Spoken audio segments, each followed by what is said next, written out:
The Master of Prayer. Once there was a master of prayer, who always devoted himself to prayer, songs, and praises to God. He dwelled outside of civilization, but he often entered into it. He would engage someone in discussion, typically people of low standing, such as destitute people and the like. He would speak to them heart to heart about the purpose of life. He would say that the only true purpose is to serve God.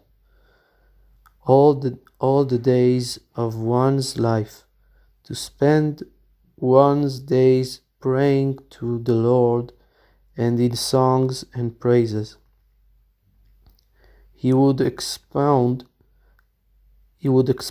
him with words of arousal until they made an impression upon the person, until he wanted to join him. As soon as the person showed readiness to join him, he would seize him and spirit him away to his camp located outside civilization. The Master of Prayer had chosen a place outside civilization. In that place a river flowed, and there were also fruit trees. They would eat the fruits, and he was not strict about clothing at all. He was accustomed to enter into civilization all the time, to persuade and draw people into the service of God, to go in his way and be involved only in prayer, etc. All those who were attracted to him, he would take them away to his place outside the civilization. They would be involved there only with prayers, songs, and praises to God, and confessions, fasts, mortifications, repentance, and the like. He would give them his books of prayer, songs, praises, and the like. They would be involved with this all the time, until some of these people were able to draw others to serve God. Then he would give permission to enter into civilization, to do the work mentioned above, that is, to draw people to God, as described above. The Master of Prayer was involved with this all the time. He would continually attract people and take them outside of civilization until it made an impression on the world, and his work became well known. Suddenly, people would disappear, and no one knew their whereabouts. Suddenly, someone would lose a son, and they would not know where he was. Eventually, it became known that it was due to the prayer leader, who tempting people to serve God. Yet it was not possible to recognize or catch him, for the prayer leader acted cleverly and would change and transform himself with each individual with whom he spoke. With one person, he would appear as poor man, and with another as businessman, and with another identity, and so on. Also, when he spoke with people and saw that he could not influence them, he would mislead them until they did not perceive his good aim, as if his intention was not at all to draw people to God. It was not at all possible to perceive that this was his intention, whereas in truth this was the only reason he spoke to people, to draw them to God. His entire intention was only this. However, when he saw that he was not able to influence someone, he would entangle him, confuse him, and deceive him until the person could not all understand his good intention. The prayer leader was constantly involved in this work until it made an impression in the world. They desired to catch him, but it was not possible. The prayer leader and his people lived outside of civilization and were involved only with these things: prayer, songs, and praises to God, and confessions, fasts, mortifications, and repentance, etc. Also, the prayer leader had an ability to give every individual what he specifically needed. If he understood that one of his people, according to his level in serving God, needed to be dressed in clothing of gold, he would give it to him. And the opposite. Sometimes a rich man would join with him, and he would take him out of civilization, and he would see that this person needs to go about in torn and ragged clothing, and he would have him go accordingly. He would provide each one according to his need. For these people whom he drew close to God, a fast or mortification was more precious than all the delights in the world. Now, there was a country that was very wealthy. Everybody there was well to do. However, their behavior was very strange and bizarre. Everything was determined by a person's wealth. Each one's value as a person was according to his wealth. One who had so many thousands or millions had one status, while someone with different amount had a different status, and so on. The entire hierarchy was based on the wealth of each individual. One who had the amount of thousands or millions determined by them would be king. Also, someone with a certain amount of money would have a corresponding flag, and a status according to his flag. Someone with a different amount of money would have a different flag, and he would have the status matching that flag, corresponding to how much money he had.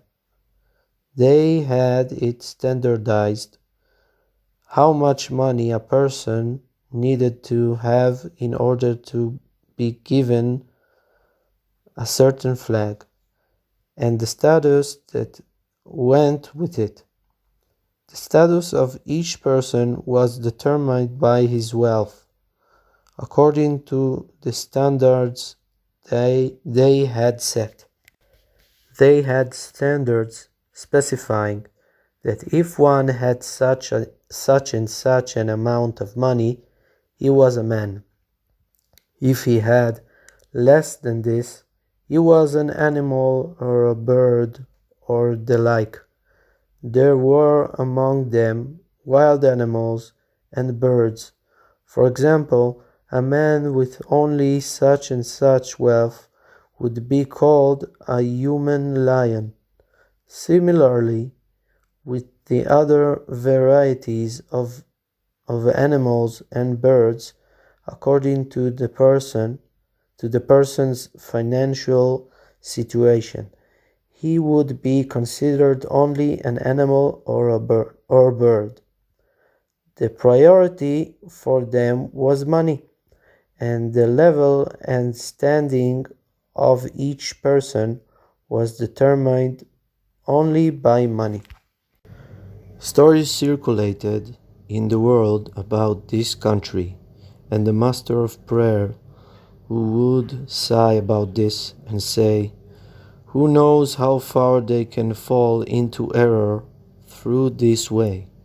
There were people with the master of prayer who did not ask his advice and went on their own to this country to bring the people back in repentance. They had great mercy on them, seeing that they had fallen so far in their lust for money, especially since the master of prayer said that they could potentially fall much further. Therefore, they went to these people in that country, hoping maybe they could bring them back to the path of good. Upon coming there, they began speaking with one of them, assumedly some animal, that is, a person of low stature, for he was poor and had been labeled as an animal. They began to talk to him in their usual fashion, saying that this was not the real purpose at all, and that the real purpose was only serving God, etc. He did not listen to them at all, for it was already rooted in their minds that the main point was only money. They tried talking to someone else, and he also did not listen. One of the master of prayer's followers persisted in talking to him, and he responded, "I do not have any more time to talk to you." He asked him why, and he said, "Because we are all now preparing to leave the country and go to another. We have come to see that the main purpose is only money. Therefore, we have agreed to go to a country where a lot of money can be made. There is much dust there that can be made into gold and silver. Therefore, we all need to go to that country." The people of this country also agreed that they wanted to have stars and angels as well. That is, when a person gathered enough money according to the standards they set, he would become a star.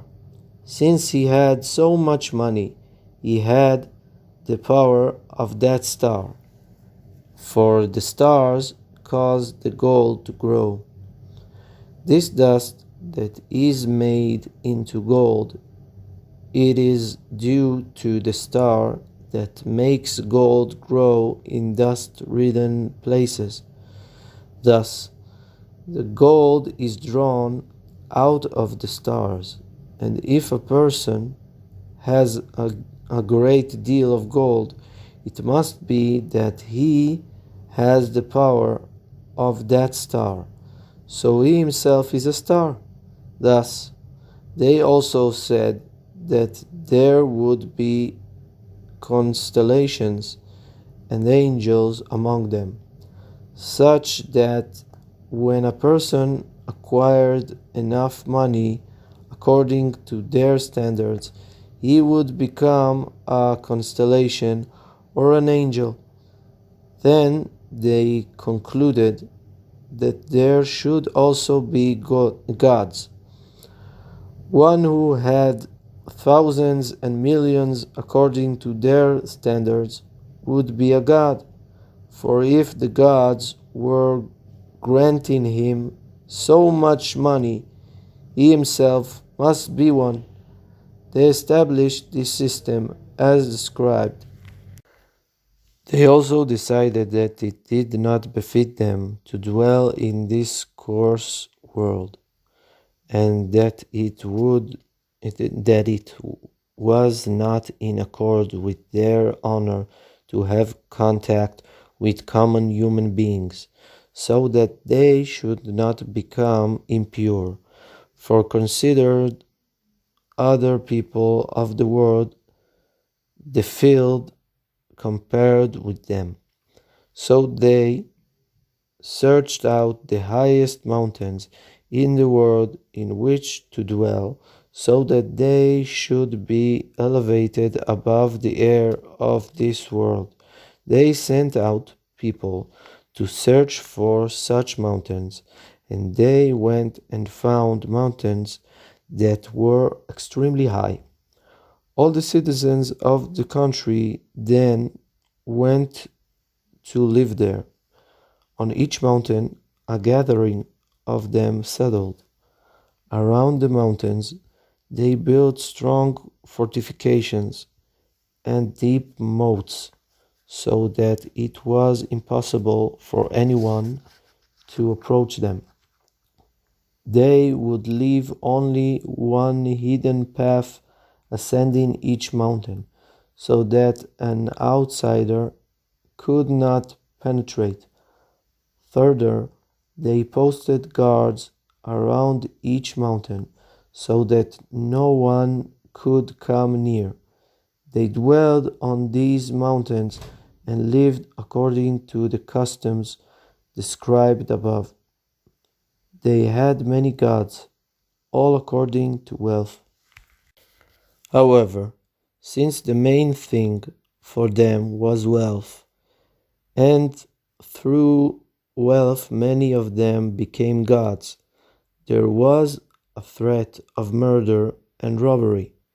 Each one was ready to murder and rob in order to amass more money and become a god. However, they reckoned that since the wealthy became gods, they would be able to protect themselves from these crimes.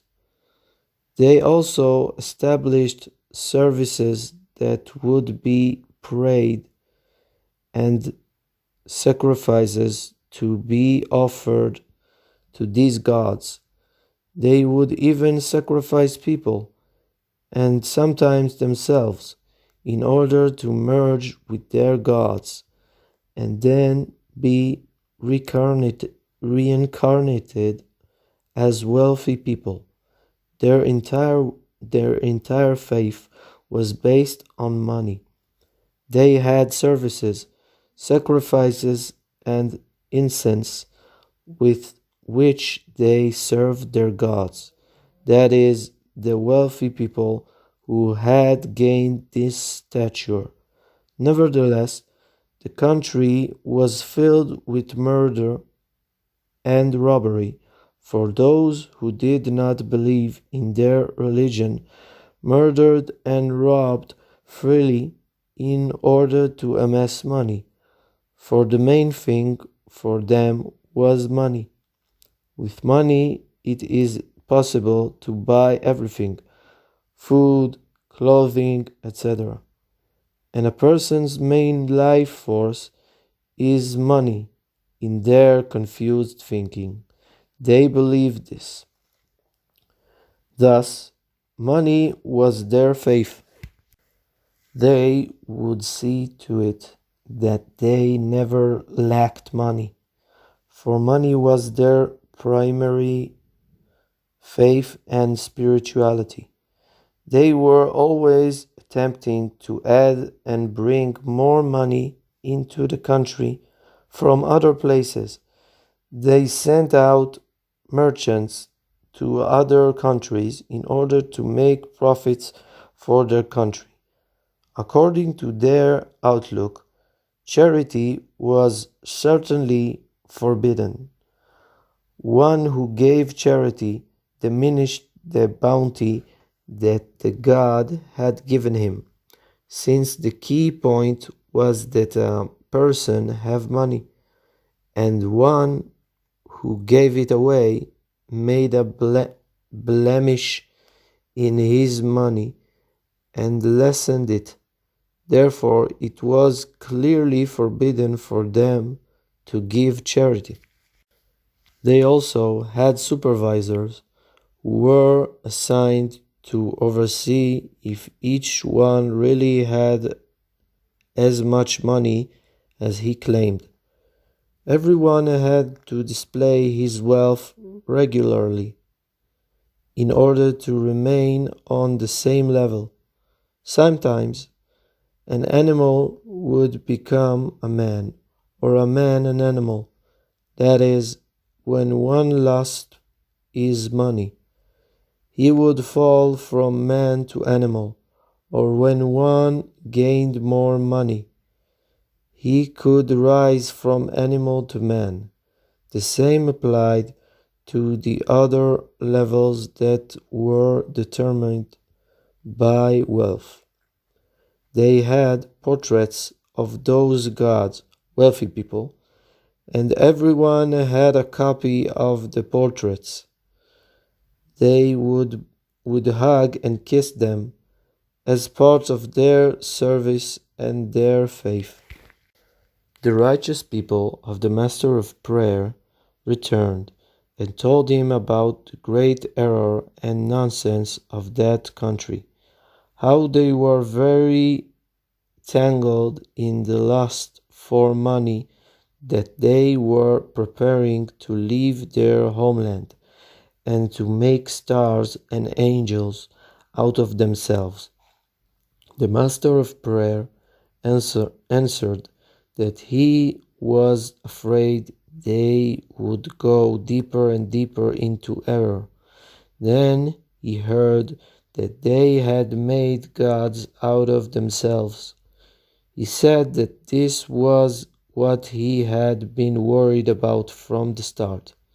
The Master of Prayer had great mercy on them, and he decided to go there himself. Perhaps he could return them from their folly. He went there and approached the guards posted around the mountain. The guards, it could be assumed, were people of low rank, because they were allowed to stand in the atmosphere of the lower world. The wealthy ones, who had a high standing because of their money, could not mingle at all with the people of this world, nor stand in the atmosphere of this world, lest they be contaminated. They could not speak at all with the people of this world, lest they defile them through their words. Thus, it was clear that the guards who stood at the foot of the mountain were of low rank. However, even the guards had the portraits, and they would hug and kiss them all the time. Even with them, the main faith was based on money. The Master of Prayer approached one guard and began speaking with him about the purpose, that the main point is only serving God, Torah, prayer, and good deeds, etc., and that money is nonsense and not the purpose at all. But the guard did not listen to him at all, for they had already sunken for a long time in their belief that the purpose was money. He went to a second guard and also said this to him, and he also did not listen to him. Thus he went to all the guards, and none of them listened. Then the Master of Prayer decided to enter the city on the mountaintop. When the people saw him, it was a wonder to them, and they asked, "How did you get in?" It was not possible for anyone to enter. He answered them, being that I have already entered, what does it matter how I did it? He answered, he started to speak with someone about the purpose, and he did not listen at all. And so the second, and so all of them. They had already become immersed in their error. It was a wonder to them that someone would come to them and say such things that totally contradicted their faith. They thought to themselves, perhaps this is the master of prayer. They had already heard that there was such a master of prayer in the world, for the affair had already become publicized in the world. They would call him pious, the pious master of prayer. However, they were not able to recognize or catch him, for he would change himself with each different person. With one, he would appear a businessman, with another, a pauper. He would invariably slip away. Invariably slip away. Meanwhile, there was a warrior, and several other strong men gathered around him. He went with his followers, conquering cities.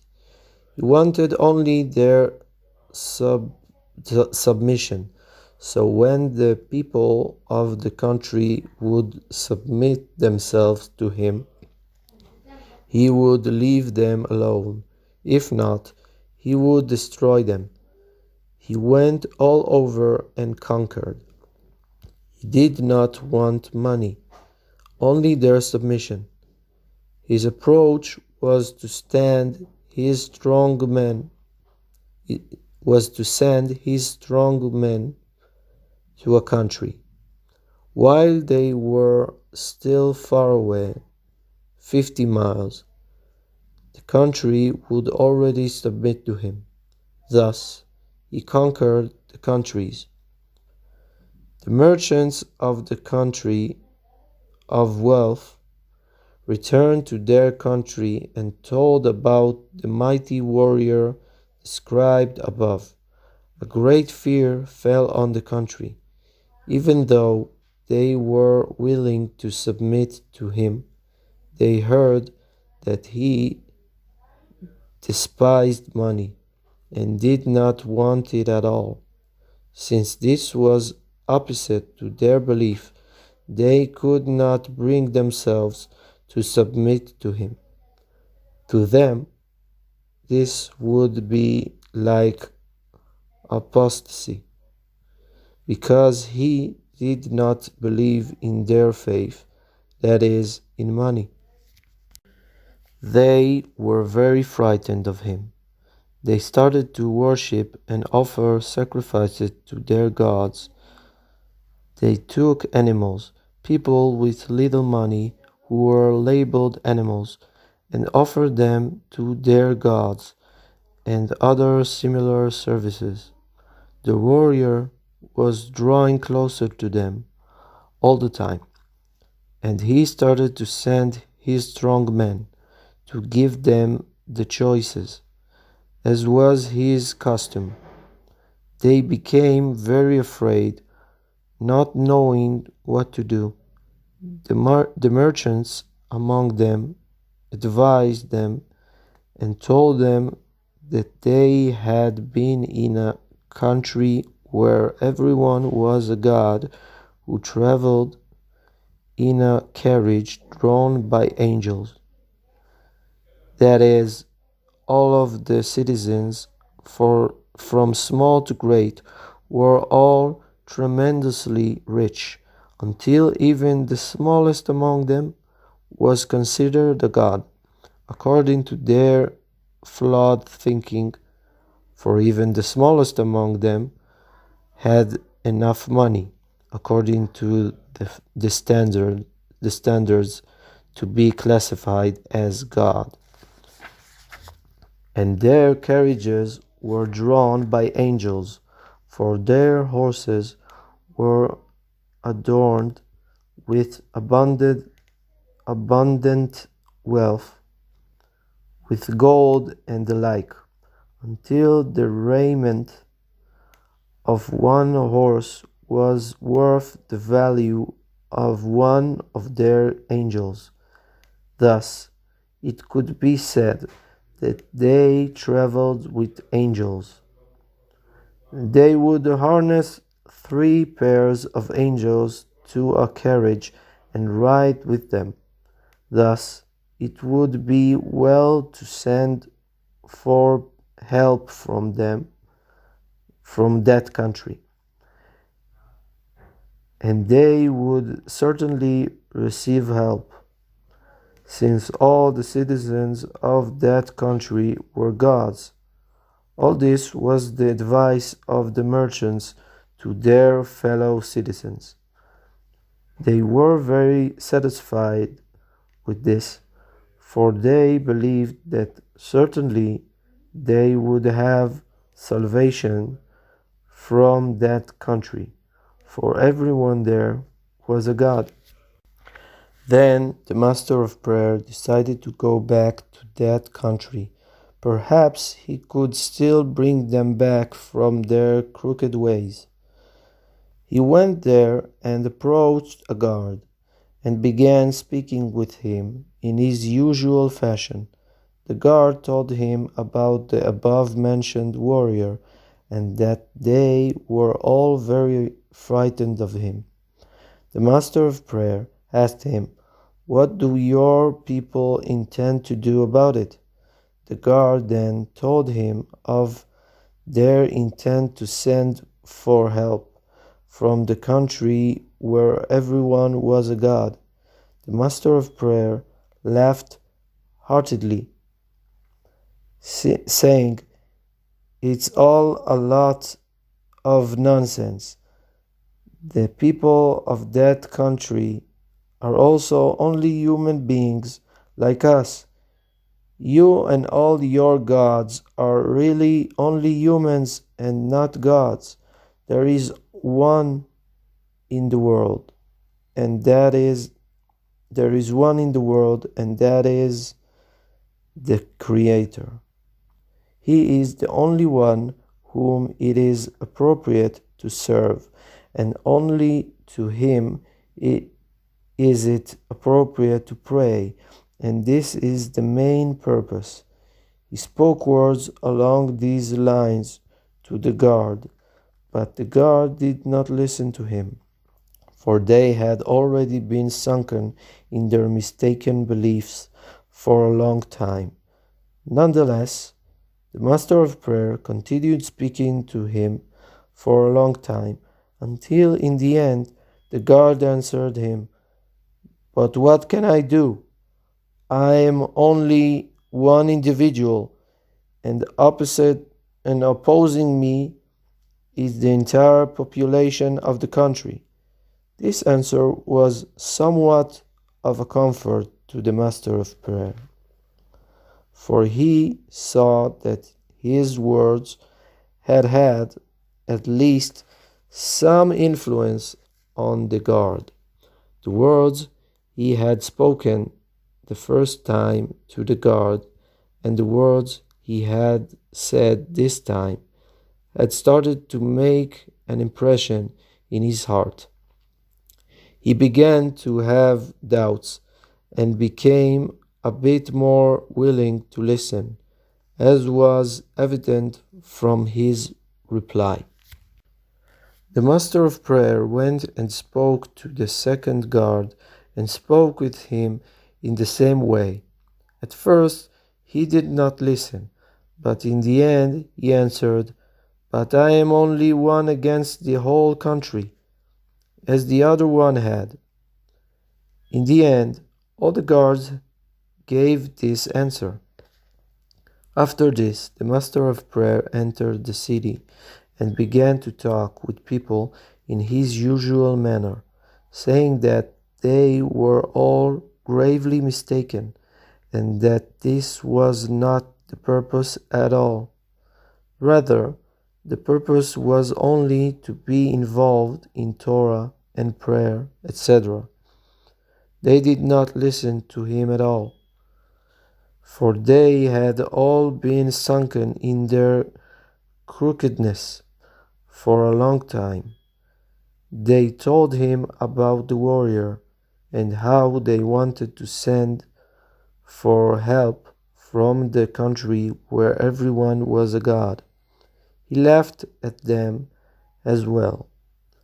He said to them that it was nonsense, that they were only human beings, etc. They cannot help you at all, for you are people, and they are people, and not gods at all. Yet there is one, blessed be his name, etc. As for the warrior, he said wonderingly, could this be the warrior, that one that he knew, the one that he knew? They did not understand the meaning of these last words. He went from one individual to another, talking to each one as above. As for the warrior, he said to each one as before, could this be the warrior? No one understood his intent. There was a great commotion in the city, since there was someone speaking such things, making a mockery of their faith, and saying that there was only one God, etc., and spoke about the warrior as described above. They realized that this was undoubtedly the master of prayer, for he was already a famous figure. They commanded to follow him and catch him, even though he changed himself all the time. That is, at times he would appear to be a merchant, at times a pauper, etc. However, they were well aware of this tactic of his. They commanded to track him and capture him. They followed him, caught him, and brought him to the ministers, who started to speak with him. He said the same thing to them, how all of them were gravely mistaken, that money is not the purpose at all, that there is one, the Creator, etc. And the people of that country, whom you believe are all gods, cannot help you at all, for they are only people, etc.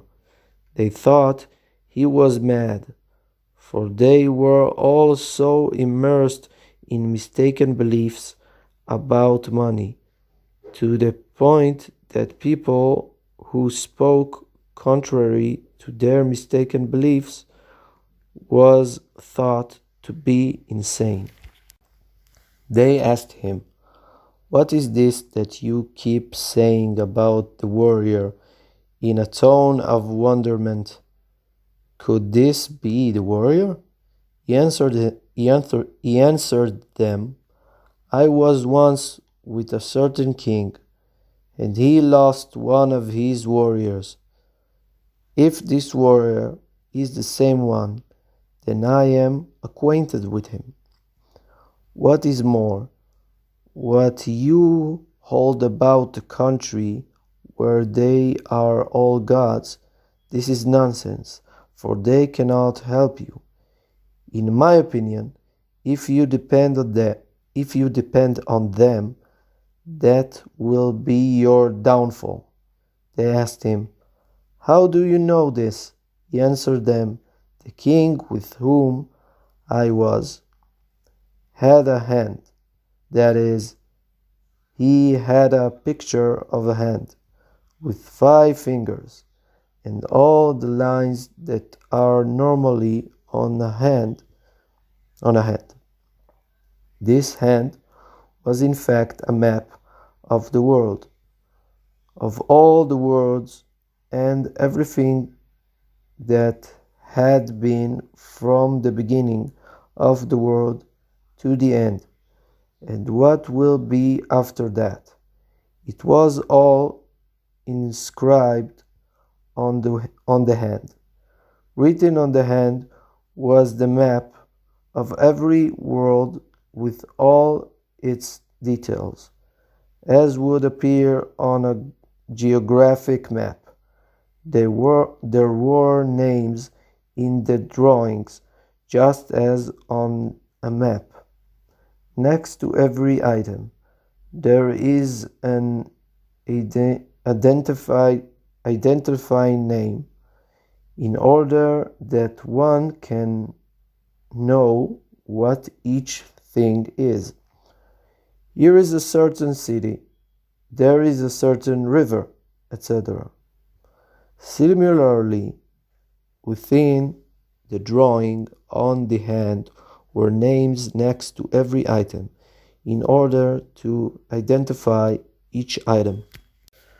The details of all the countries, cities, rivers, bridges, mountains, and other district entities were all inscribed on the hand, and next to every item was a title that this is such and such, and that is such and such. Also, every person in the country and all their experiences were all written in the map.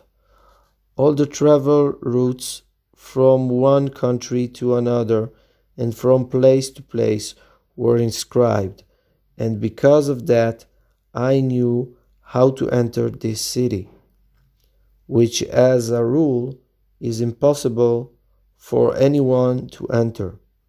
So, if you want to send me to another city, I would know how to get there, all with the help of the hand.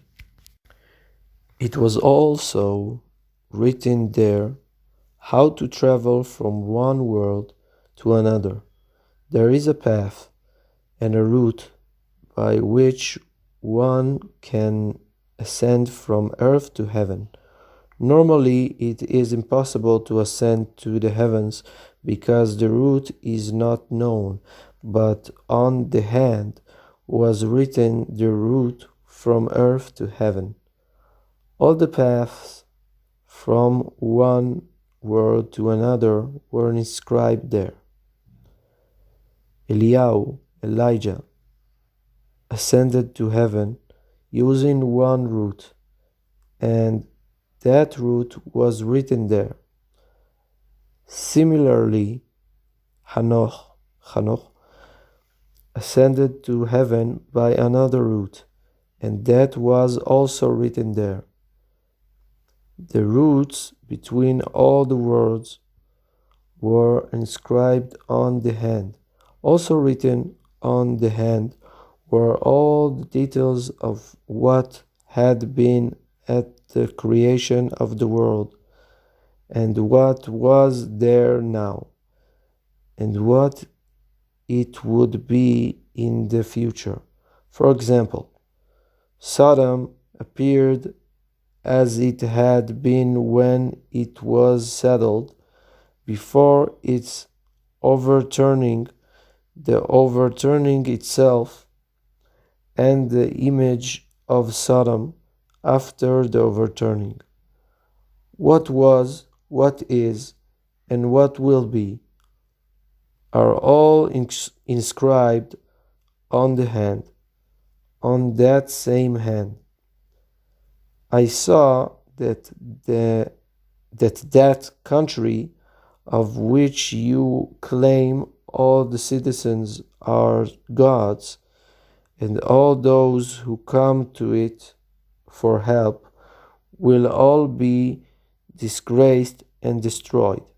All this the master of prayer said to them. This was all a wonder to them. They could sense words of truth, for it is known that on a map everything is displayed accurately, and they saw that his words were words of truth. It is known that one can connect two creases of the hand and make from them a letter. They understood that it would be impossible for him to have invented this from his imagination, and it was a great wonder to them. Then they asked him, "Where is this king? Perhaps he can show us a way to find money." He answered them, "You still only want money?" in a tone of disbelief. "Do not talk about money at all." They asked him, "Even so, where is this king?" He said, "I also do not know where he is, but I will tell you a story. There once was a king and a queen, and they had an only daughter. When she began to come of age, they found advisors to help decide who would be fitting to marry her. I was also among the advisors, for the king had a liking for me. I recommended that they give to her the warrior, being that he had done us several favors, conquering several countries, and it was fitting to give him the princess for a bride. My advice was well received, and everyone agreed. There was great rejoicing that a match had been found for the princess. They married her to the warrior, and she gave birth to a child. This child was very, very beautiful, entirely beyond mortal beauty. Its hair was of gold, with all the colors of the spectrum. Its face was like the sun, and the eyes had their own radiance. This child was born with complete wisdom. They saw at the moment of his birth that he was completely wise. When people were talking at a point where it was appropriate to laugh, he would laugh, and so on. They perceived that he was extremely wise, only that he did not yet have the physical capability of an adult, such as speech and the like. The king had an orator, that is, a speaker and master of language, who could speak and recite very wondrous words, songs, and praises to the king.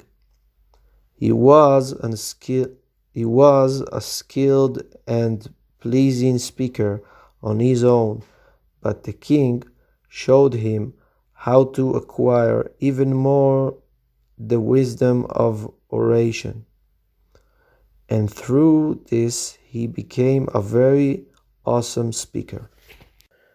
The king also had a wise man. He was wise to begin with, but the king showed him how to acquire more wisdom, and through this he became exceptionally wise.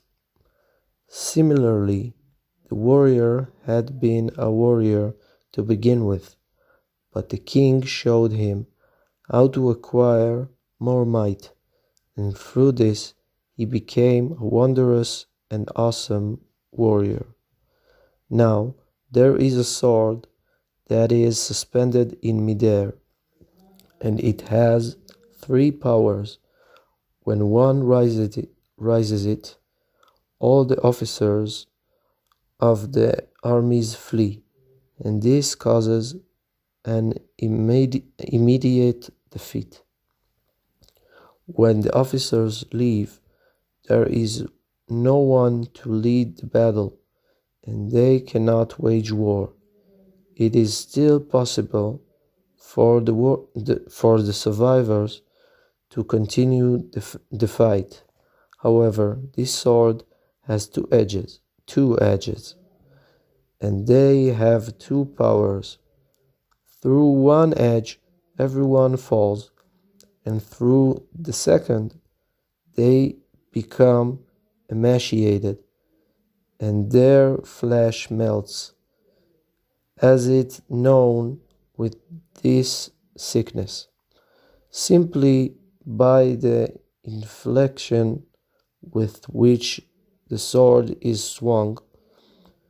The according result befalls the enemies. Each edge, according to its unique power. The king showed the warrior the way to this sword, and from that he received his great might, and I as well. The king showed me the way to my mission, and I received from there what I needed. The king had a faithful friend who loved him with a very passionate and awesome love, so that it was unbearable for them to be apart even a short time. Nonetheless, there are times when it is necessary to be separated. They had portraits of each other, and they would take delight in the portraits in the times when they were apart. The portraits illustrated how much the king and the friend loved each other, showing how they hugged and kissed each other with great love. The portraits had the power that anyone who looked at them would be filled with an intense love. That is, the quality of love would come to one who looked at the portraits. The friend also received his love from the place that the king showed him. The time came for each one to ascend to the place where he would receive his power. The orator, the warrior, and all the other of the king's people, each one ascended to the place where he renewed his strength. One day, there was a violent storm in the world. The storm overturned the whole world. Ocean became dry land, and land became ocean. Wilderness became civilization, and civilization became wilderness. The whole world was overturned. The storm came into the palace of the king, but did not do any damage. It only entered and snatched away the child of the princess. In the midst of the upheaval ensuing after the sweeping of the child, the princess ran after it. The queen and then the king also followed, until everyone was dispersed and no one knew where they were. We were not there during all this, for we had all ascended, each one to his place, to renew his power. When we returned, We could not find them. The hand was also missing, and since then, all of us have become dispersed. Since then, none of us have been able to ascend to our place to renew our strength, since the whole world had been overturned, and all the places of the world have been switched, sea to dry land, etc. It is certainly impossible to ascend through the first routes.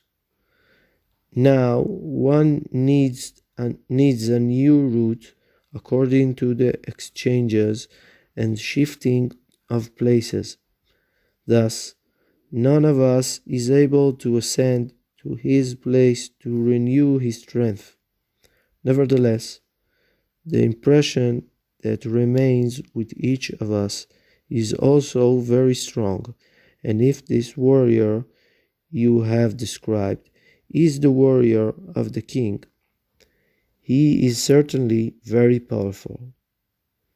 All this the master of prayer said to the people of the country of wealth. When they heard his words, they were awestruck.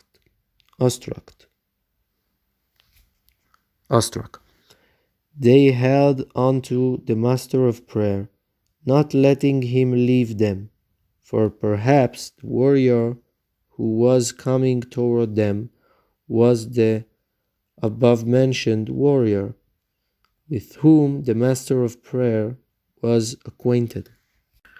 The warrior drew nearer, and periodically sent messengers. Finally he arrived and stood outside the city. He sent in messengers, and the people were very frightened. They asked the master of prayer for advice.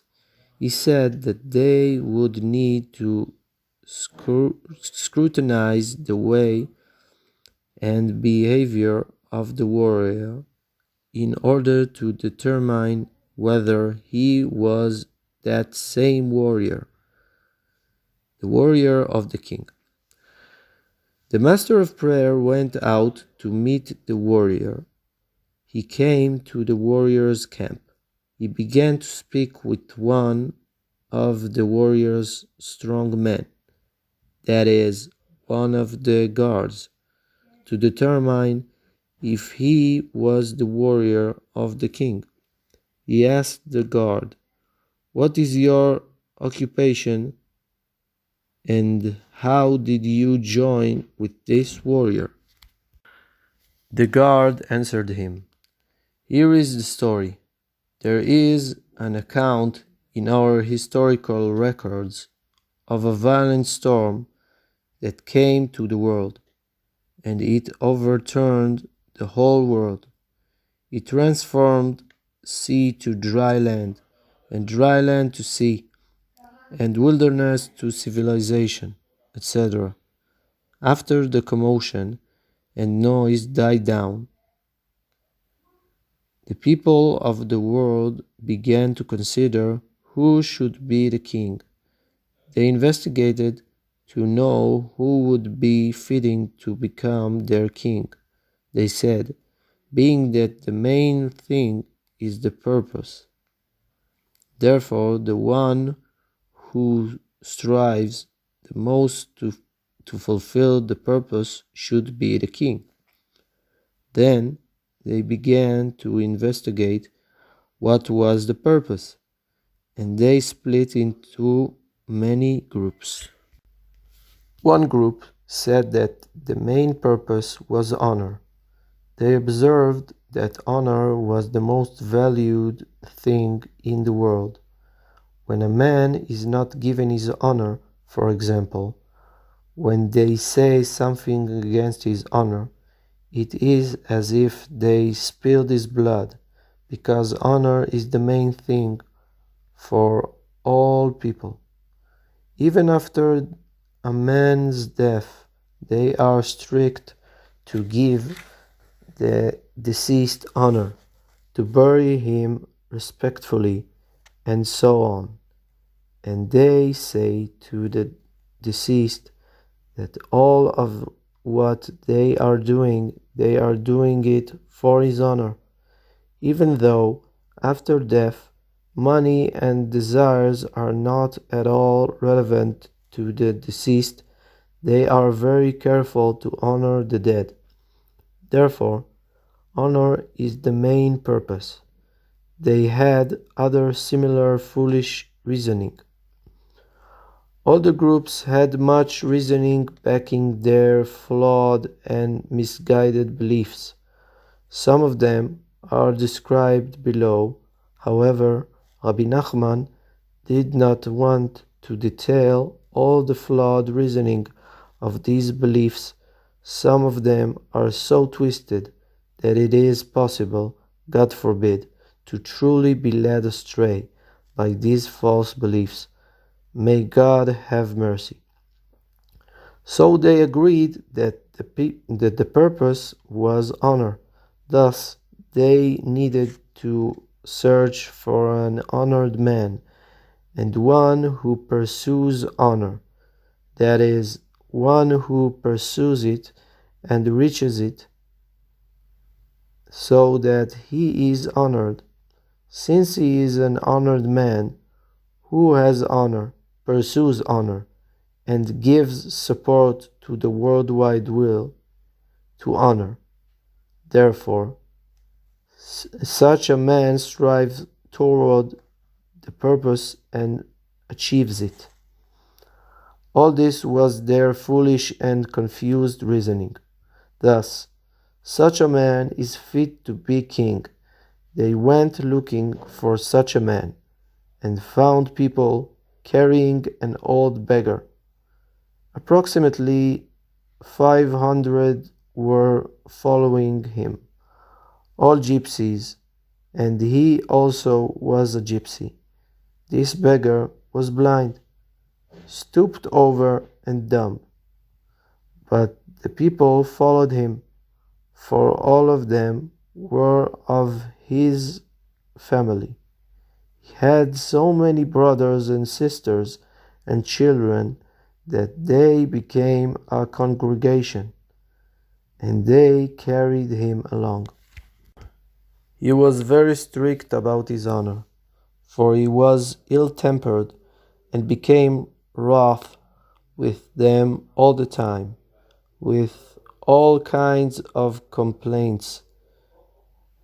He commanded all the time that different bearers carry him, and was angered all the time. Thus, this beggar is a very honored man, they thought. Since he has achieved such honor, he also pursues honor, for he is so strict about his honor. Thus, the beggar found favor with this group, and they accepted him as a king. But land also has influence, meaning that some lands are more favorable to honor, and other lands are supportive of other traits. Thus, this group that decided that honor was the purpose looked for a land supportive of honor, and found a suitable land and dwelt there. Another group held that honor was not the purpose, believing instead that the purpose was murder.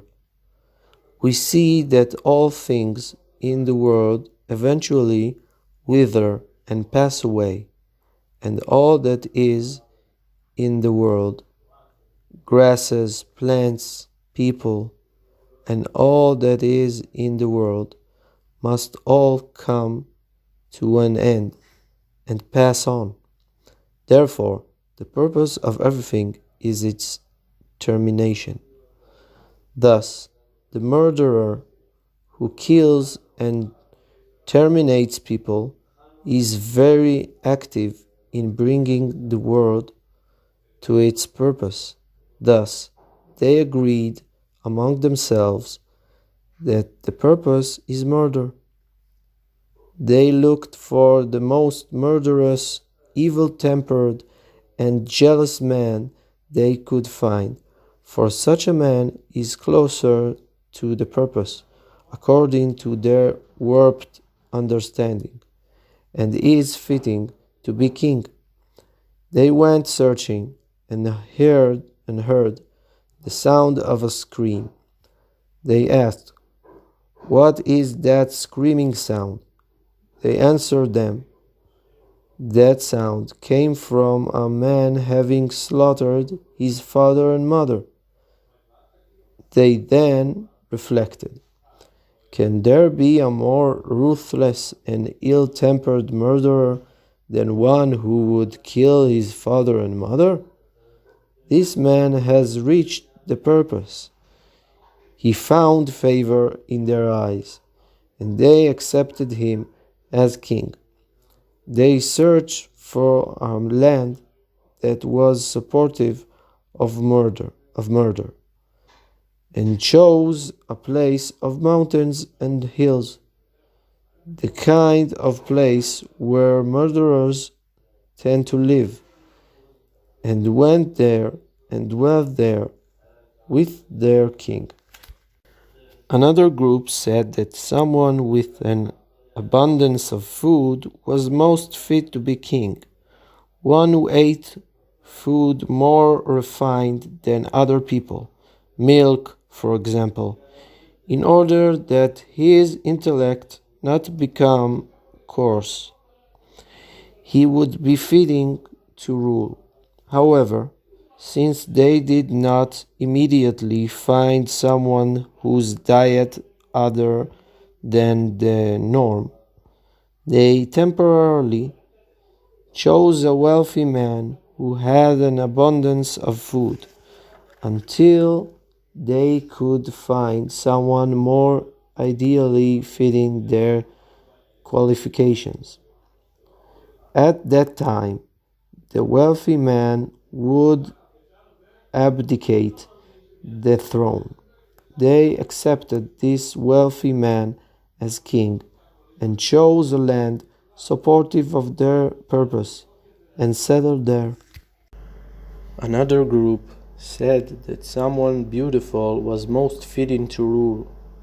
The main purpose is to settle the world, because for this the world was created.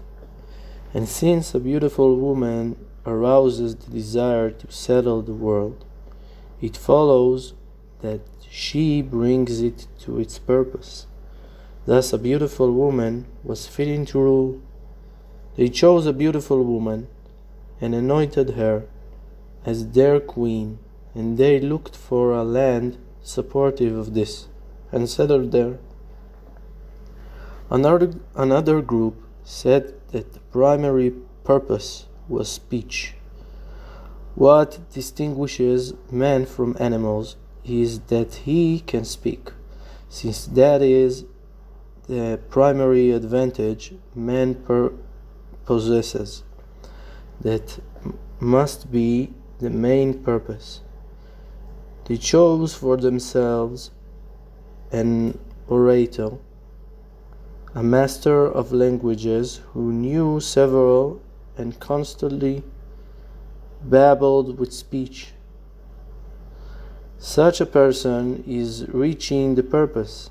They went and found a crazy Frenchman who went about talking to himself. They asked him if he knew languages, and he replied that he knew several. A person like this was certainly close to the purpose, according to their confused thinking.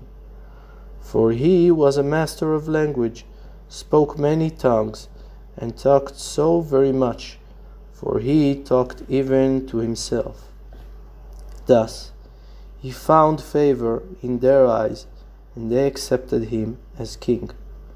They chose a land supportive of their idea and settled there with their king. He certainly ruled them with uprightness. Another group said that the main purpose was happiness. When a son is born, people are happy. When there is a wedding, they are happy.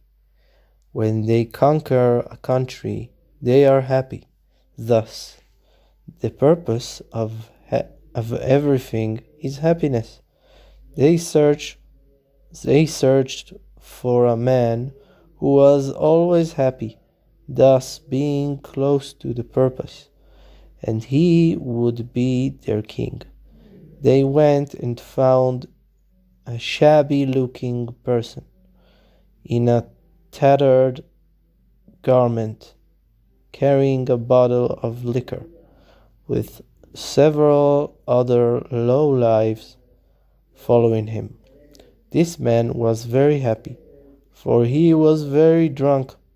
They saw his great happiness, and that he had no worries. He found favor in their eyes, for he had reached the purpose, which was happiness. They accepted him as their king, and he certainly ruled them uprightly. They chose a land suitable to their way, that is, vineyards and the like, where wine was made, and the dross was made into liquor. They would not let anything go to waste, for this was the main purpose for them: to drink, become drunk, and be constantly happy, even though there was no reason or sense in their happiness, for they did not have anything to be happy about. Even so, this was their main purpose: to be constantly happy for no reason. They chose a land supportive of this and settled there. Another group said the main purpose was wisdom. They looked for a master of wisdom and made him king over them. They searched out a land supportive of wisdom and settled there. Another group said the main purpose was to give attention to one's eating and drinking in order to strengthen the body. They looked for a muscular man with large limbs that he exercised to strengthen.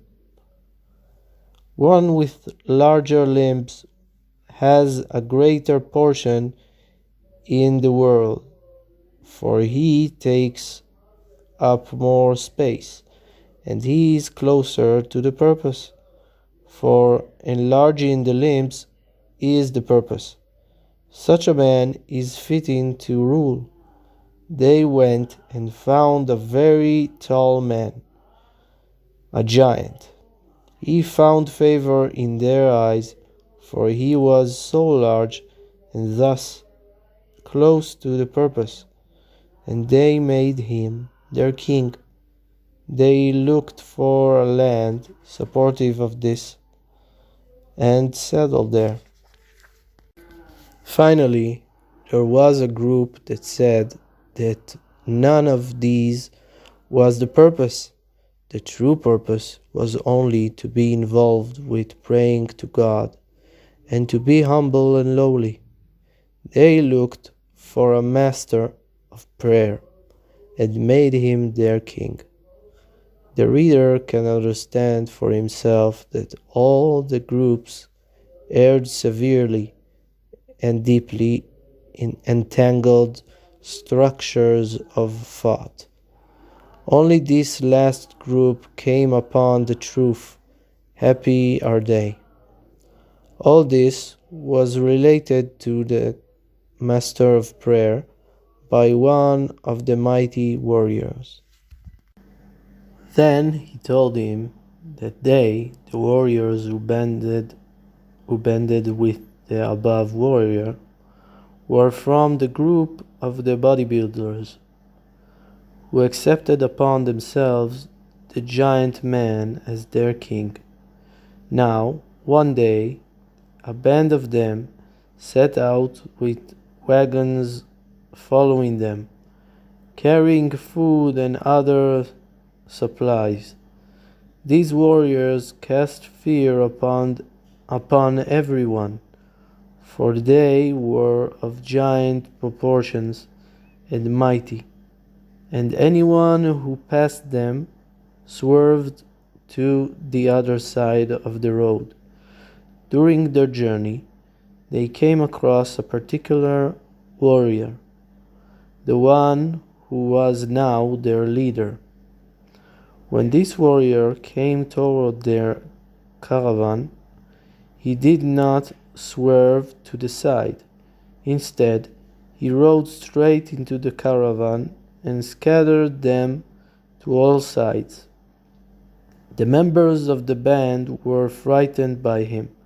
He entered the wagons following the group and ate everything inside them. It was very awesome in their eyes, his great might, and that he was not intimidated by the caravan at all, entering it and eating everything in the caravans. They immediately prostrated themselves before him, saying, "Long live the king."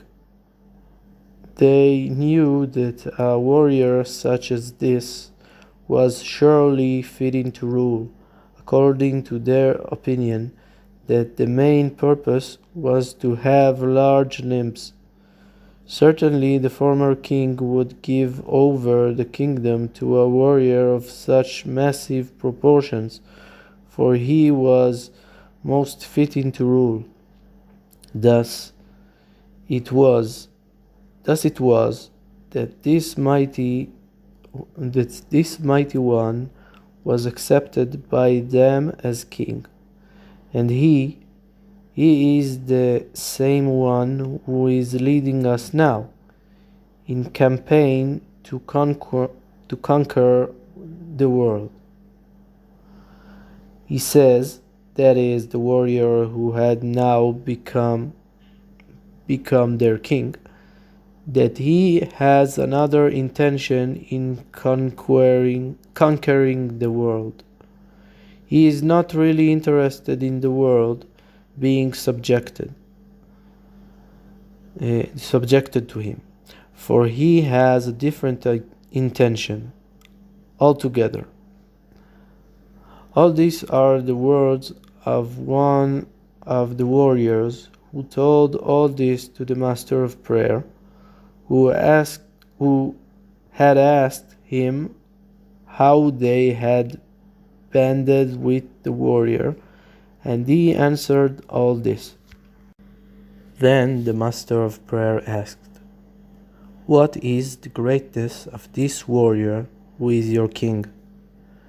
The other answered, "There was one country which did not want to submit itself to him. So this warrior took his sword. Now, his sword has 3 powers. When it is raised, all the military officers flee, etc. These are the 3 powers mentioned above." When the master of prayer heard this, he knew that this must certainly be the warrior from the court of the king. He asked if it would be possible to meet in person with their leader. They answered that they would relay the request to the warrior and ask his permission. They went and asked, and he gave permission. When the master of prayer came to the warrior and recognized each other, they were tremendously happy that they had merited to come together. They rejoiced and wept, for they remembered the king and his company, and cried about that. Thus there was weeping as well as rejoicing. Then they spoke together about how events had unfolded to bring them to this place. The warrior recounted that after the storm had dispersed, the court of the king returned from the place he had ascended to. He had ascended to renew his strength. When he found that the king and all his company were missing, he wandered off to wherever the road would take him. Along the way, he came across all the company. That is, he understood that he had been in the place where each one was. For example, he came to a place and understood that the king was definitely there. However, he could not search for or find him. He then came to another place and understood that the queen was there, but again could not find her. Likewise, he came to the places of all the company. Only your place I did not come to. The master of prayer said, I passed by all the places, including yours. I came to one place and saw the crown of the king, and understood that the king is definitely there, only that I could not find him. Likewise, I continued and came to a sea of blood, and understood that this sea was certainly created from the tears of the queen, which she cried because of all that had come upon us. I knew the queen was there, only I could not search for or find her. I went on and came to a sea of milk, and understood that that sea was made from the milk of the princess. She had lost her son, and the overflow of milk had burdened her. And from this was created the sea of milk. The princess was definitely here, only it was impossible to find her. I went further and saw the golden hairs of the baby scattered, but I did not take any of them.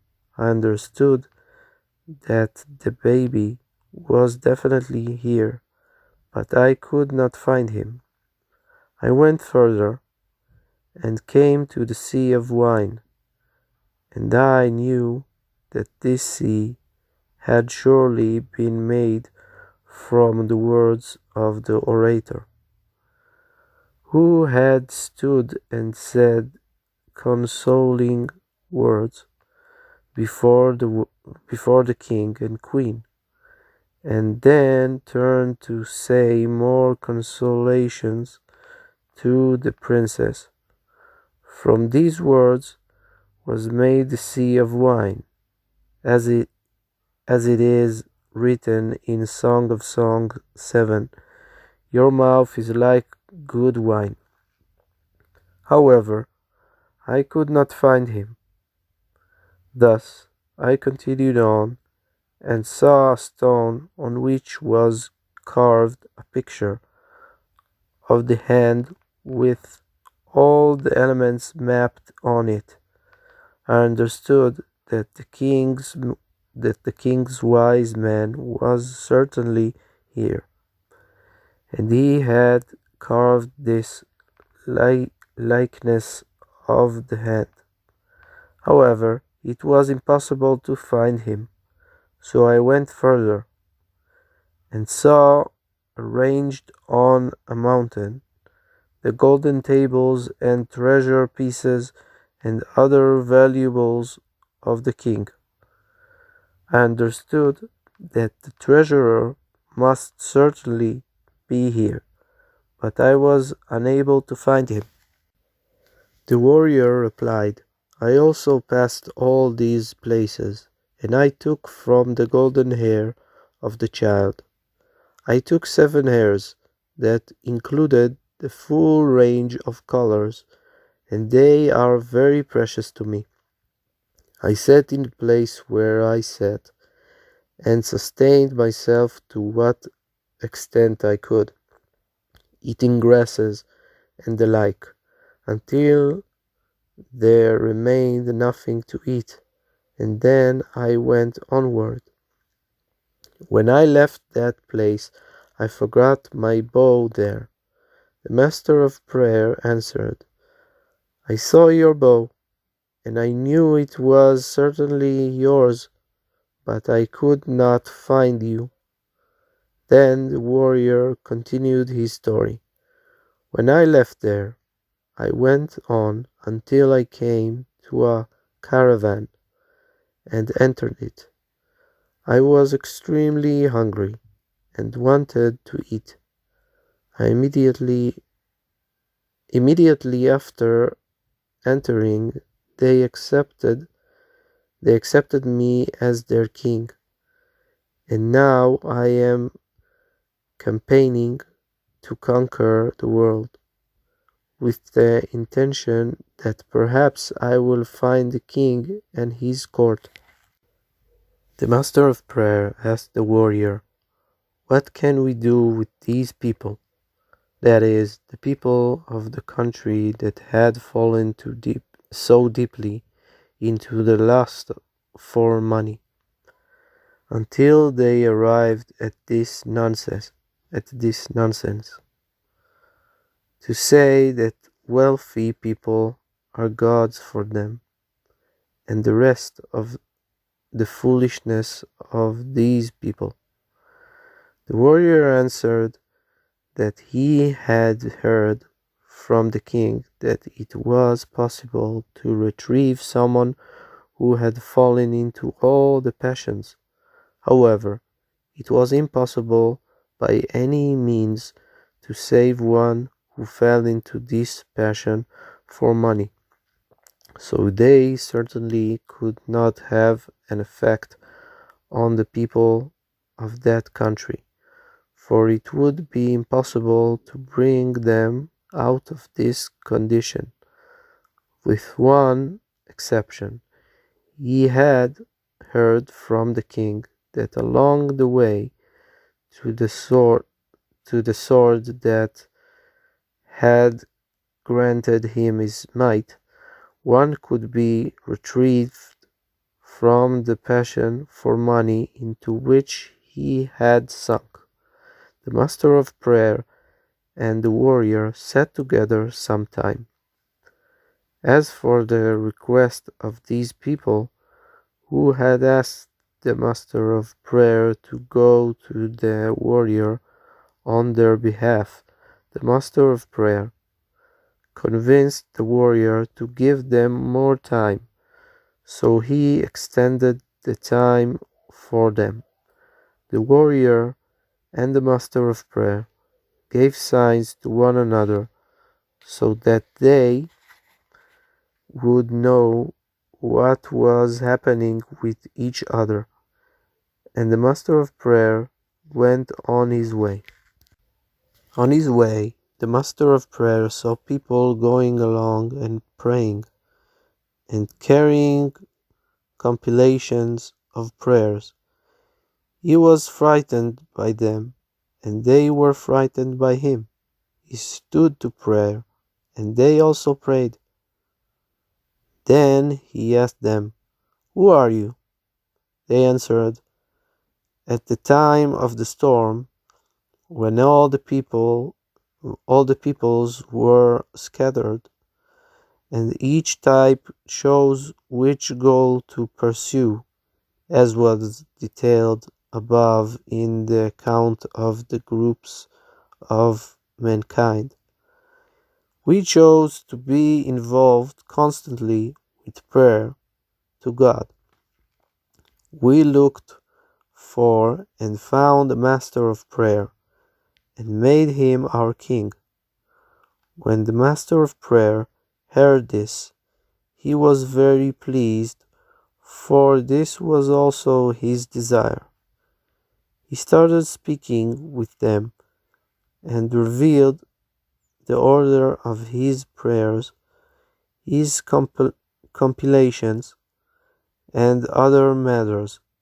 When they heard his words, their eyes were opened, and they saw the greatness of his level, and immediately made him their king. Their present king handed over the kingdom to him, for he saw the awesome level which he had achieved. The master of prayer studied with them, enlightening them, and turned them into completely righteous and great men, even before they had been righteous, for they dealt only with prayer.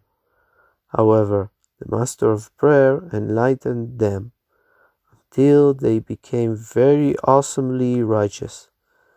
Then the master of prayer sent a letter to the warrior to inform him who he had merited to find such people, how he had merited to find such people, and that he had become their king.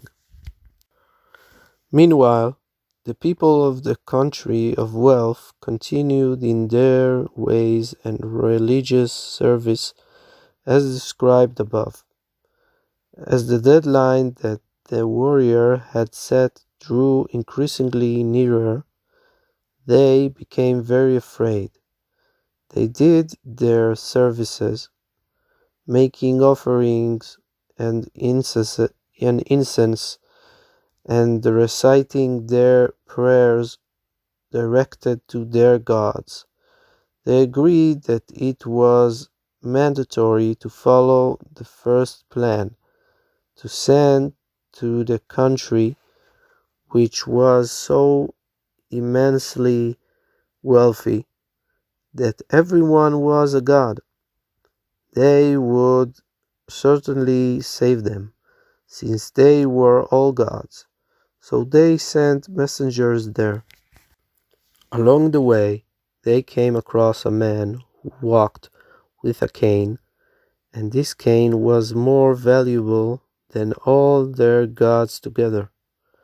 The cane was made of precious stones, and it was more valuable than all the other gods, either those of their own country, or even those to whom they were traveling.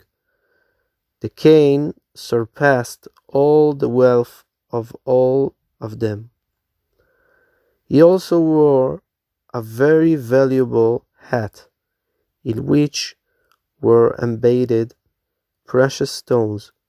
They immediately bowed and prostrated themselves before him. According to their understanding, he was a god above all their gods, being that he had such extravagant wealth. This man they had met was in fact the treasurer of the king. This man said to them, "Is this such a novelty for you? Come with me, and I will show you wealth." He led them to the mountain where lay all the treasures of the king, and he showed them the cash. The cash. They immediately fell prostrate before him, for this was certainly a god beyond all others, according to their foolish and mistaken conceptions. But they did not make offerings there, even though, according to their view, he was a god beyond all others, and they would surely have been ready to offer themselves to him. However, When they had been sent on their mission, they had been warned not to make any offerings. Those who sent them feared that if they made offerings, they would be wiped out. Perhaps they would find some treasure along the way. For example, if one went to an outhouse and found a treasure there and believed it to be a god, they might all begin to offer themselves to it, and none of them would be left. Therefore, those sending them warned them not to make any offerings on the way. Therefore, the messengers did not offer any sacrifices to the treasurer. Yet it was clear to them that he was a god above all others, being that he possessed such incredible wealth. Then the messengers considered to themselves, "Why should we go all the way to the country where everyone is a god? This man can certainly save us, for he is a god greater than all the others, since he has such immense, incredible wealth, far exceeding all the others." Thus, they asked the man to return with them to their country, and he agreed to go with them. They reached their country, and all the citizens were ecstatically happy that they had found a god such as this. They were certain that with his help they would be fully redeemed, being that he was such a god with such great wealth. Now this man, the treasurer of the king, who this country had accepted as king, commanded that until a new order was established, they should not offer sacrifices at all. In truth, the treasurer was a very saintly man, for he was from the court of the king, and all of them were great spiritual masters. Certainly, he was disgusted with all the perverse costumes and nonsense of these people. However, he could not as yet bring them back from their evil ways, so he commanded them in the meantime to suspend the offerings. The people of the country began to inquire about the warrior who was threatening them. The treasurer also said, "Could this be the warrior?" Then he went out to the warrior and asked the guards if he could be permitted to see him. They said they would go and ask him. They asked. He gave permission, and the treasurer was brought in to see him. They recognized one another, and there was much joy and weeping, as before.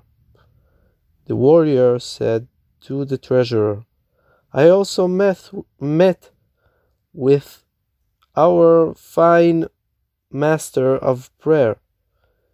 He has already become a king." And they related to each other how they came to be here. The treasurer said that he had passed the place of the king and the others of his company. However, the place of two he had not passed, that of the master of prayer and of the warrior.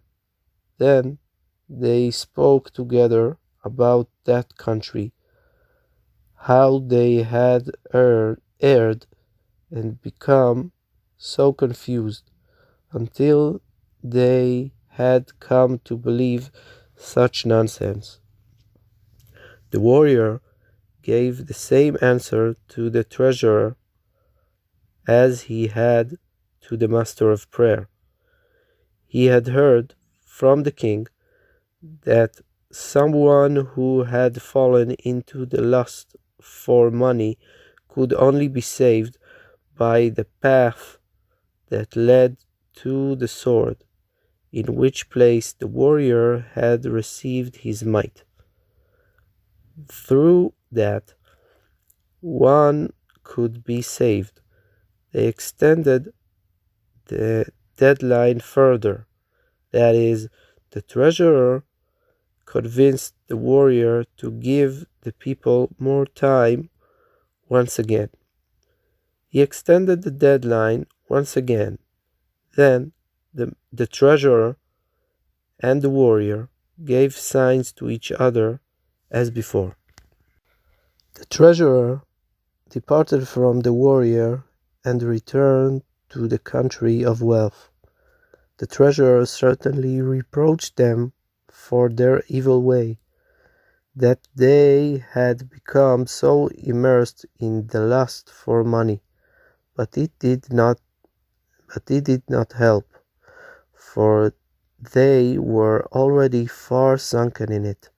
However, since they had already heard much reproach, both from the master of prayer and the treasurer, it confused them, and they began to say, "Please, retrieve us from our mistaken way," even though they were holding on to their beliefs stubbornly and had no desire to rectify them.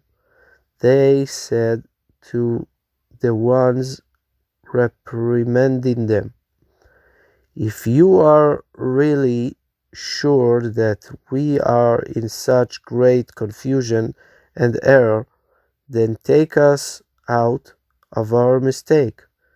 The treasurer, being that he knew the power of the warrior, and from where he received his power, gave them this advice. He explained to them the matter of the sword from whence the warrior receives his strength. "Let us go together to the place of the sword," he said to them, "and with it you will be able to stand up to the warrior." His real intention in sending them was that through going there they would be able to overcome their lust for money. They accepted the advice to go with him to the place of the sword. The treasurer set out, and the people sent with him the officials of the state, who were as gods to them. The officials went bedecked in inexpensive jewelry of silver and gold, for that was the main priority for them. They all went together. The treasurer informed the warrior that he was going with people from the country to the place of the sword, and his intention was that perhaps along the way he would find the king and his court. The warrior answered him, "I will also go with you." The warrior disguised himself so the people of the country would not recognize him. Then they decided that they should tell the master of prayer. They did. he said that he would come as well. He went to meet them, telling his followers to pray for him, that God should grant them success in the undertaking, that they should find the king and his court. The master of prayer would always pray for this, but now, as he went to join the treasurer and the warrior to search for the king, he urged them especially to pray all the time that they should find them. The master of prayer came to the treasurer and the warrior, and there was much joy and happiness between them. The three of them went together along with the gods, that is, the wealthy and prominent figures of the country, who were regarded by the citizens as gods. They went on their way and came to one country. There were guards circling the whole country. They asked the guards about the matters of this country and who was its king. The guards answered that at the time of the storm, when the people of the world were divided into groups, these people had chosen wisdom as their goal. They accepted a great wise man as their king, and shortly after they found a very exceptionally wise man, and the first king handed over the kingdom to this one. He became king, for the priority for them was wisdom, and since this man was so amazingly wise, they made him king. Then the three mentioned above, the treasurer, the warrior, and the master of prayer, said, "It appears that this is our wise man, the wise man of the king." They asked if it would be possible to meet him in person, and the guards replied that they would relay their request and find out. They went and asked, and he gave permission. They came to the wise man, who was the king of that country, and they recognized each other. This wise man was the same wise man of the king. There was surely much joy then, joy and weeping, as before. They wept about how they would manage to find the king and his court. They asked the wise man if he knew the whereabouts of the hand of the king. He answered that the hand was with him. However, since the storm had dispersed everyone and the king had disappeared, he did not want to look at the hand, for it was appropriate only for the king to see.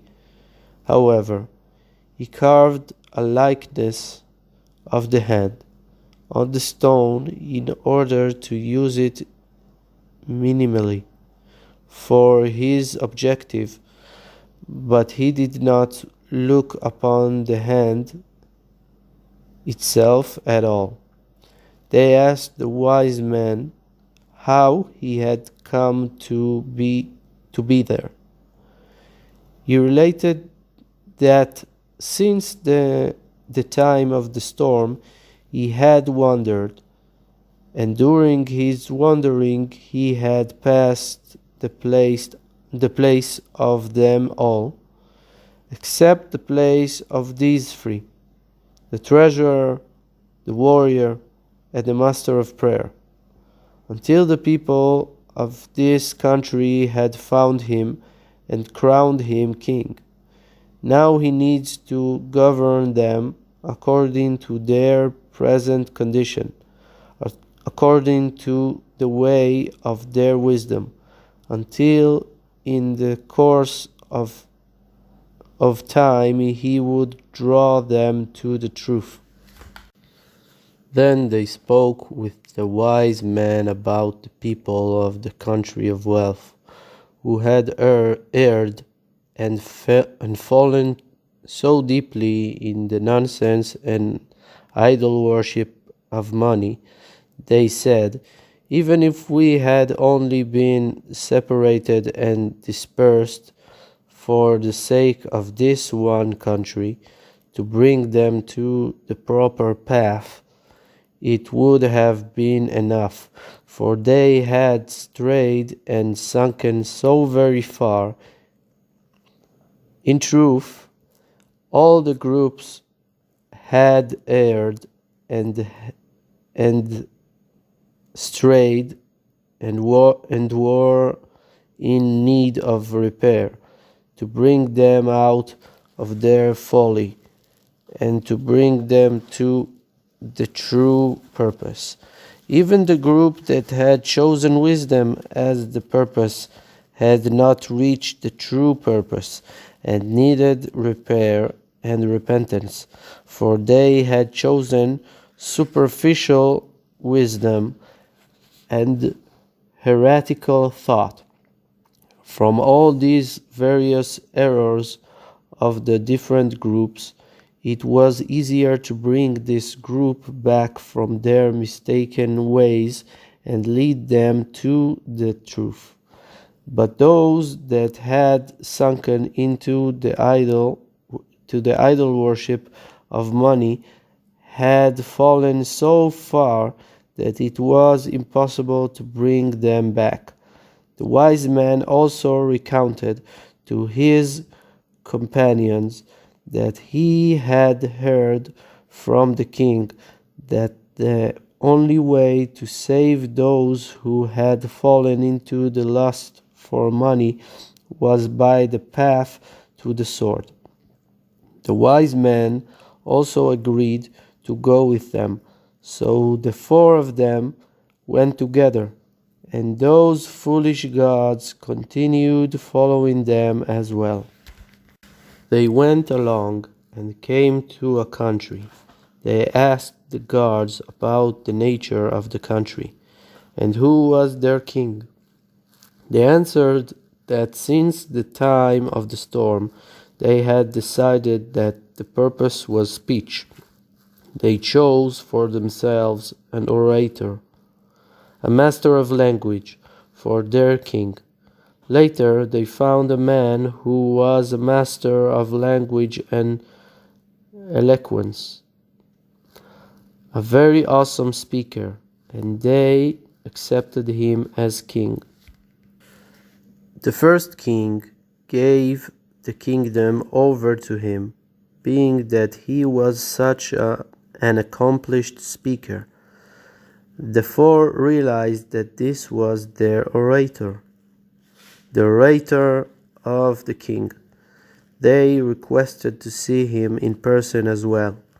The guards said they would relay the message and find out. They went and asked, and he gave them permission.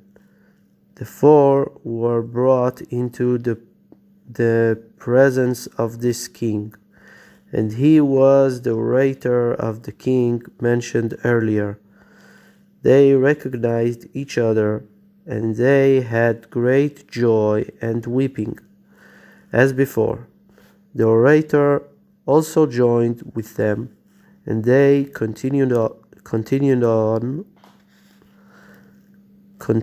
on in the hope of finding the king and his court. They saw that God was granting them success, in that every time they found another of their friends. They attributed this to the merit of their upright master of prayer, who was constantly praying for this, and through his prayers they merited to find their friends. They continued, hoping perhaps they would marry to find the rest as well. They went on and came to a country. Also there, they asked about the nature of the country and who was its king. They answered that they were the group that had chosen joy and drink as the purpose. They accepted as their king a drunken man who was always joyful. Later, they found a man who sat in a sea of wine, and this suited them better. He was certainly an unparalleled drunkard, so they accepted him as king. The companions requested also to meet in person with him, so the messengers went, secured permission, and they were brought to this king. He was the loyal friend of the king, who had been sitting in the sea of wine created by the consoling words of the orator, as described above. The citizens of that country assumed he was a great drunkard, as he was sitting in a sea of wine, and thus they made him king. They recognized each other, and once again there was great rejoicing and weeping. The loyal friend continued on with the others. They came to another country and asked the guards, "Who is your king?" They answered that their monarch was a beautiful woman, for such a person leads to the purpose which is the settling of the world, as explained above. At first they had a moderately beautiful woman for a queen. Then they found one with amazing and unsurpassed beauty, and they accepted her as queen. The band of friends understood that this was undoubtedly the princess mentioned earlier, so they requested to see her in person as well. Permission was secured. They entered her presence, and they recognized her as the princess. The intensity of their joy is impossible to imagine. They asked her how she had come to be there. She recounted to them that after the storm which had snatched away the precious child, she had gone out in the midst of the upheaval looking for the child, but did not find him. Meanwhile, the oversupply of milk was pressuring her, and that created the sea of milk. Afterwards, the citizens of this country had found her and made her their king. There was great rejoicing among them, but they also wept over the precious child which had been lost, and about his father and mother, whose whereabouts were not known. Then the husband of this queen, that is, the princess who had become here a queen, had come. The warrior was her husband. So now the country had a king. The princess then asked the master of prayer to come to her country and purify it from its deep defilement, since in that country the main purpose was physical beauty. They were certainly very defiled in this passion. Thus she asked the master of prayer to go and purify them a bit for the time being, so that they should not become even more immersed in this passion. In addition to the power of the passion itself, they also believed that this was the purpose, for each group that had chosen some evil quality as the purpose had created a religion out of the quality. Thus, they were sunken deeply in this. The princess therefore asked that he go and purify them somewhat in the meantime. After this, they went looking for the rest, that is, the king, etc. They came to one country and asked, "Who is your king?" They answered that their king was 1 year old. They were a group that had decided that someone with an abundance of food, whose diet was not comparable to that of ordinary people, would be fitting to be king. Temporarily, they had accepted some wealthy man as king, but later they found a man who was sitting in a sea of milk, and this pleased them very much. This man had lived all his life on milk, and his diet was not like that of ordinary people, so they accepted him as king. Thus, they called him 1 year old, for his diet was that of a 1 year old. They realized that this was the child, and they asked to meet him in person. The request was sent and granted. They were brought into his presence, and they recognized each other. The child also recognized them, even though he had been very young when he had been separated from them. Nevertheless, because he was born with complete wisdom, he recognized them. They recognized him easily, and there was very awesome rejoicing. They also wept at still not knowing the whereabouts of the king and queen. They asked him, "How did you come to be here?" He answered that when the storm had come and taken him away to where it took him, he lived on whatever he could find, until he came to a sea of milk. He understood that this sea was undoubtedly made from the milk of his mother, and that the milk must have pressured her, and that was how this sea was formed.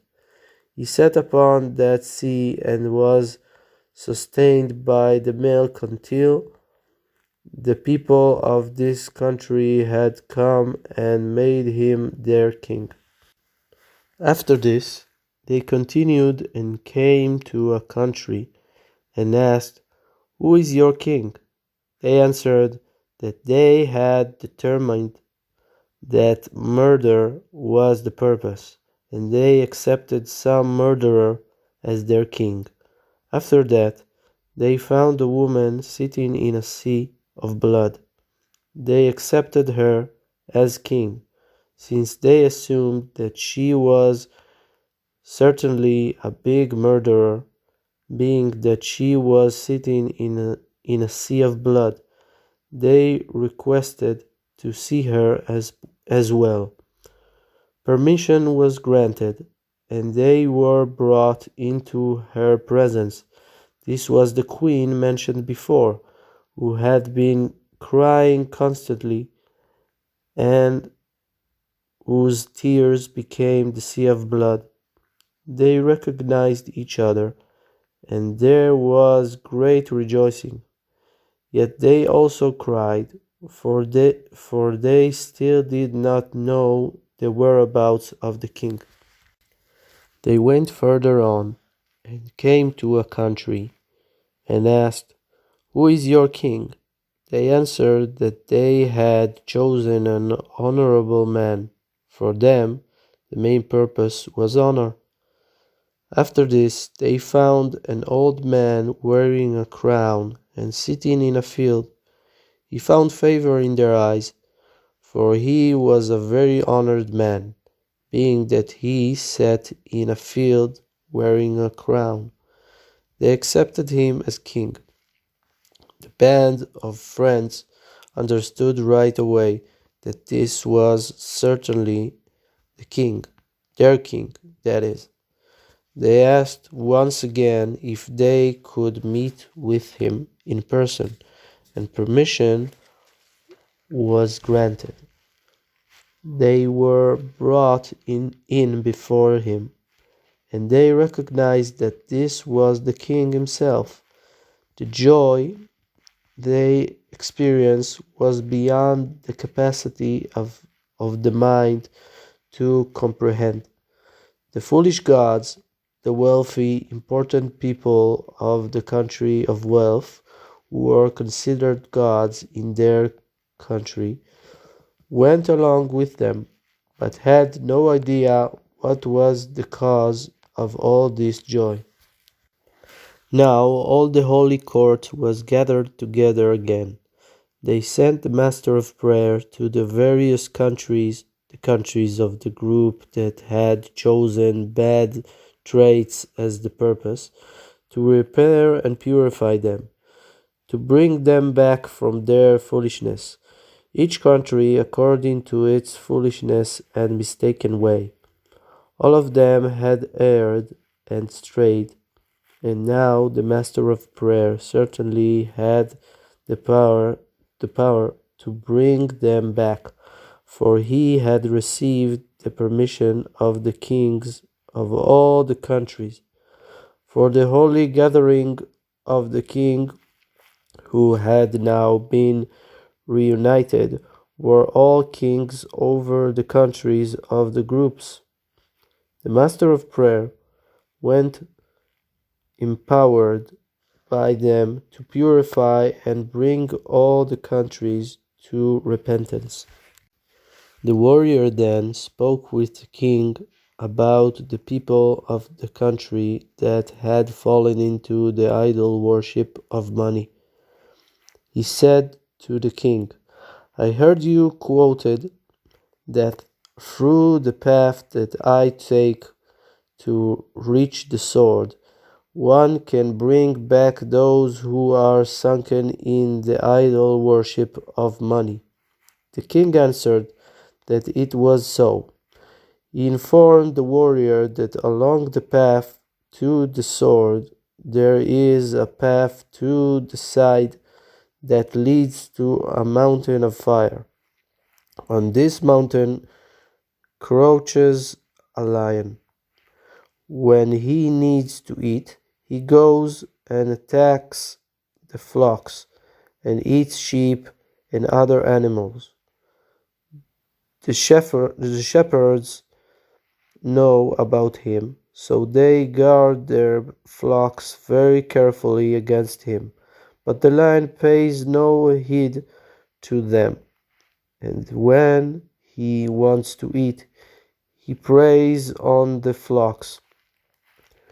The shepherds swing their clubs at him and make a great din, but the lion pays no attention. He helps himself to the sheep and the other beasts, roars and eats them. This mountain of fire is completely invisible. Along the way there is also another path. It leads to a kitchen, and in that kitchen are many varieties of food. There is no fire in the kitchen at all. Rather, all the foods are cooked by the fire on the mountain. The mountain of fire is far from there, but there are conduits running from the mountain to the kitchen, and through this all the foods are cooked. The kitchen is also invisible. There is only an indication. Birds gather at the location, and only through that is it possible to locate the kitchen. Those birds flap their wings, and so they heat up or cool off the foods. That is, their flapping either increases or diminishes the fire, so that it will burn at the needed intensity according to the food being cooked. For one food, they fuel the fire to one extent, and for another food to another extent, all depending upon the food being cooked. All these were the words of the king to the warrior. Thus, take them, the gods of the country of wealth, who had accompanied them, against the direction of the wind, in order that the odors of the foods of the kitchen reach them. After that, when you give them to eat from the foods, they will certainly abandon their lust for money. The warrior took the high-standing people of the country of wealth, who were gods in their country. They had been here the whole time before, for they had come with the treasurer, as was described above. When they had left their country with the treasurer, the people of the country had empowered them, so that whatever they would do would be accepted. All the citizens would be obliged to abide by whatever they did, for they were considered as gods by the country. There would be no possibility of doing differently. The warrior took these people, who were called gods in their country by virtue of their wealth, and led them along the path all the way to the kitchen.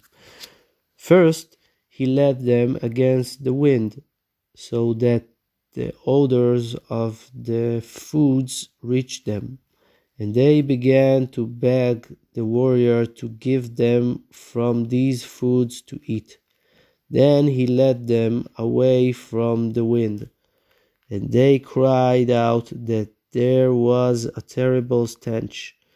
Then he led them again against the wind, and again the odor of the foods reached them, and once again they begged him that he give them from those foods. Then he led again away from the wind, and they began to smell the stench again, and cried out in response to it. The warrior said to them, "You can see that there is nothing in the area to cause this stench you smell. It must be coming from you, for there is nothing else here to cause such smell." Then the warrior gave them to eat from the foods. As soon as they ate from them, they immediately began to cast away all their silver and gold. Each one dug a pit for himself and buried himself in it out of his great shame, feeling terribly embarrassed. Having tasted of the foods from the kitchen, they sensed the disgusting quality of their money, for it truly smelled like excrement. They tore at their faces and buried themselves, and could not raise their heads at all. They were embarrassed before each other. Now, having money was the greatest embarrassment. Someone who wanted to insult his friend would say that he had a lot of money. Now, money was a great source of shame, and everyone who had more money was more ashamed.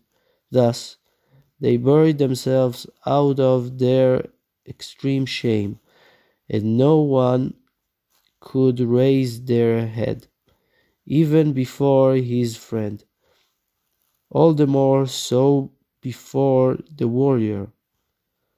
Anyone who still found in his possession some coin would rid himself of it, casting it far away with great haste. Then the warrior came to them and extracted them from their pits, saying, "Come with me. Now you do not need to be afraid of the warrior." For all the people of the country had been afraid of him, as recounted before. "I am that warrior." Then they asked the warrior to give them more of the food, to take it back to their country. They themselves already abhorred money, but they wanted to save the rest of their people from it as well. He gave them of the foods, and they took it to their country. Immediately upon being given the foods, the people cast away their silver and gold, and buried themselves in pits of dirt out of their intense shame. The very wealthy ones and the gods were the most ashamed. Even the poorer ones, who were referred to as wild animals, were also embarrassed at having considered themselves lowly because of their poverty. Now it had been revealed that money was the greatest embarrassment. Those foods had the quality that one who ate from them abhorred money, and would sense the full stench of it, like excrement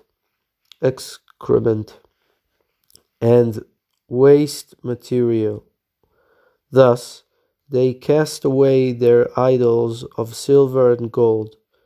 After that, the master of prayer was sent to them, and he gave them ways of repentance and repair, and purified them.